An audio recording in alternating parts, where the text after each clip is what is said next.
E já falamos muito sobre esse tipo de assuntos aqui no canal e eu volto à tona com esta manchete. Pesquisa na internet relacionada à ansiedade e pânico nunca foram tão altas. É o alerta, né? O alerta àquilo que você, a forma como você está vivendo nesses tempos de crise, nesses tempos de pandemia. Enfim, o vídeo do dia está no ar para você. Roda a vinheta.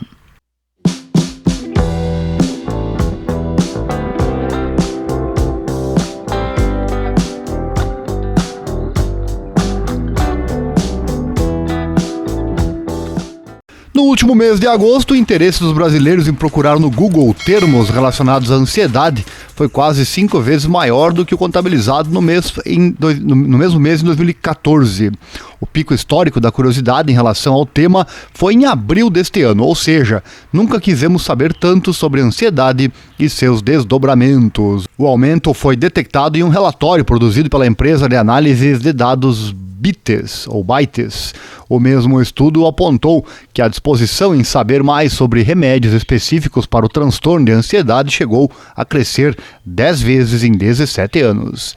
Ao todo, os brasileiros dedicaram cliques às buscas sobre ansiedade 48 milhões de vezes nos últimos 12 meses, à frente da Alemanha, do Reino Unido e da Espanha, e atrás apenas dos Estados Unidos. A título de comparação, a pesquisa pelo termo democracia ao longo do mesmo período acumulou 7,9 milhões de buscas. A pesquisa leva em conta os cerca de 150 milhões de pessoas que moram no país e têm acesso à internet.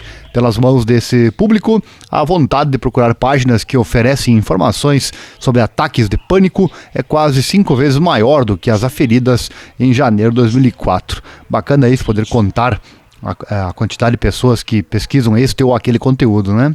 Abre aspas, o Google é o mais próximo do que poderíamos chamar de inconsciente coletivo digital, porque as buscas são anônimas, ninguém precisa dizer para os outros que está pesquisando sobre ansiedade ali. Verdade, né? Afirmou Manuel Fernandes, diretor da Bytes. As buscas realizadas de maneira discreta na plataforma do Google estão de mãos dadas com o que os psicólogos e psiquiatras observam em seus consultórios.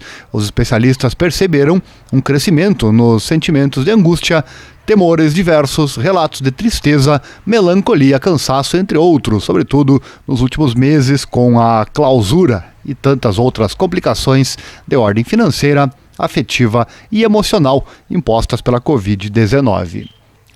E um estudo recente divulgado pela farmacêutica Pfizer em parceria com a consultora IPEC, por exemplo, mostrou que entre os jovens com idades entre 18 e 24 anos, metade avalia sua saúde mental como ruim ou muito ruim.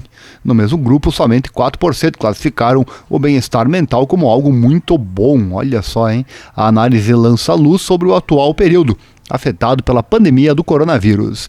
O levantamento levou em conta 2.000 representantes de todas as idades. Abre aspas, agora estamos enfrentando problemas relacionados à pandemia de maneira muito mais complexa.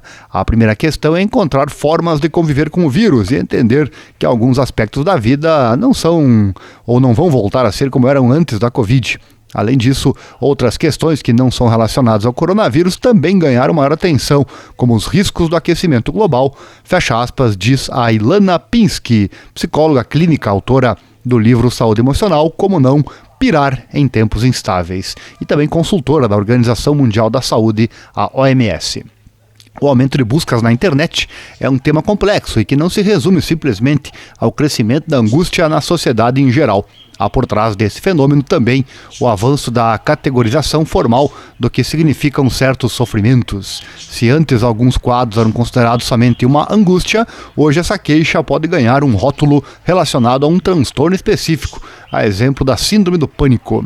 Esse fenômeno está relacionado à publicação da 5ª edição do Manual de Diagnóstico e Estatístico de Transtornos Mentais da Associação Americana de Psiquiatria, é o que explica a professora Paula Peron, do curso de Psicologia da Pontifícia Universidade Católica de São Paulo, a PUC-SP.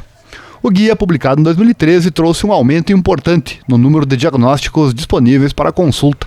A especialista explica que essa categorização teve impacto direto em relação a como o paciente encara o próprio estado de saúde e, por vezes, pode se mostrar prejudicial. Abre aspas. Isso incide completamente sobre a compreensão que a pessoa tem do seu próprio sofrimento, diz a especialista. Peron afirma que em alguns casos, em vez do paciente procurar uma justificativa para a angústia que sente, ele atribui a situação somente à doença e deixa de procurar entender a relação daquilo com a própria vida.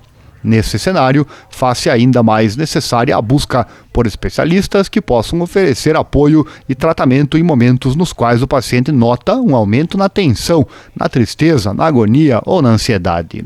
Aspas, há o risco de que as pessoas procurem online uma solução rápida para seus problemas. Em alguns casos não há a busca clara para sair da angústia, mas somente uma medicação para a medicalização do quadro, diz a psiquiatra Camila Magalhães, ligada ao Hospital Sírio-Libanês em São Paulo.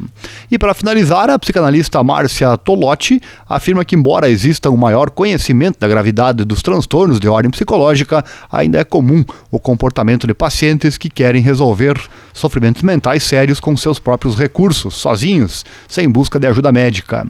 Ela diz, a pessoa nega que tem um problema mais grave, vai procurar um caminho mais fácil. Tem também uma pressão social, uma ideia de que se a pessoa se esforçar, ela vai conseguir. São mitos que reforçam que ela sozinha dará conta. Isso aqui é grave, né? Muito grave realmente. Quando se chega a situações como estas, segundo os especialistas, e são eles que devemos ouvir nesse momento, segundo eles, não dá para resolver sem ajuda médica, né? Há nesse aumento de buscas, porém, um luminoso caminho para a criação de políticas públicas que estejam mirando no que aflige a população, explica a psicóloga Ilana Pinsky. O Google figura, nesse caso, como um bom confidente, que protege a identidade de quem busca por ajuda, mas oferece pistas a quem pode colaborar para a construção de mecanismos de apoio a quem precisa. Mas também fornece muitas informações falsas, muitas vezes, ou inúteis para o problema, né? Então tá aí, muito interessante isso aqui, muito alarmante também. Pesquisas na internet relacionadas à ansiedade e pânico nunca foram tão altas. Gosta do nosso conteúdo? Acesse nosso site www.divulgueconosco.com.br, no Google Divulgação by Ariel, lá tem as principais notícias do dia e é de lá que eu tiro também o vídeo do dia, este que você assistiu aqui agora, né? Pesquisas na internet relacionadas à ansiedade e pânico nunca foram tão altas. Deixa o like se você gostou, um abraço e até mais.